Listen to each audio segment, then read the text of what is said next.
December 1928న Kolkata Congress సమావేశంలో ఒక సంవత్సరం లోపు గనక బ్రిటిషర్స్ డొమినియన్ హోదా ఇస్తే ఇచ్చినట్లు, లేకపోతే పూర్ణ స్వరాజ్య సాధన మార్గంలో వెళ్ళేటట్లుగా ప్రతిపాదించారు. దీనికి కాంగ్రెస్ ఆమోదించి తీర్మానించింది.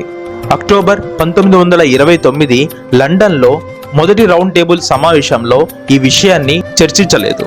ఇంకా బ్రిటిష్ ప్రభుత్వం విముఖత, భారతదేశంలో రాజకీయ రాజ్యాంగ మార్పులపై వారి నిర్లక్ష్య నేపథ్యంలో జనవరి 26, 1930లో లాహోర్ నగరంలో శీతాకాలం చలిలో సభ్యుల కరతాళ ధ్వనుల మధ్య ఉద్వేగభరితంగా పూర్ణ స్వరాజ్య తీర్మానం, త్రివర్ణ పతాకం ఎగురవేయడం జరిగింది.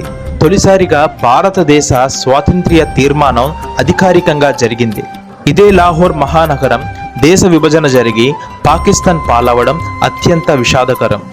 దీనికి అనుగుణంగా కాంగ్రెస్ శాసనసభ్యులు అన్ని రాష్ట్ర కేంద్ర సభ్యత్వంలో ఉన్న సభ్యులు రాజీనామా చేశారు. భారత స్వాతంత్ర ఉద్యమంలో నూతన అధ్యాయం మొదలైంది.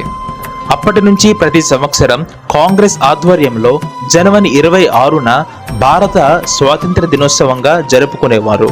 1947 ఆగస్టు 15న భారతదేశానికి సంపూర్ణమైన స్వాతంత్రం వచ్చిన తరువాత పాత 26 జనవరి తేదీని మరవకుండా 1950లో ఆ రోజునే కొత్తగా రాజ్యాంగం అమలులోకి తీసుకొస్తూ భారతదేశ గణతంత్ర దినంగా ప్రభుత్వం ప్రకటించింది.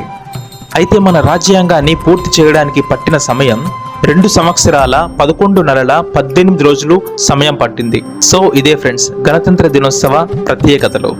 ఈ వీడియో వల్ల మేము కొన్ని తెలుసుకున్నాము అని అనిపిస్తే నా వీడియోని లైక్ చేయండి. కంటెంట్ నచ్చితే సబ్స్క్రైబ్ చేసుకోండి. పక్కన ఉన్న బెల్ ఐకాన్ని ఆల్లో పెట్టుకోండి.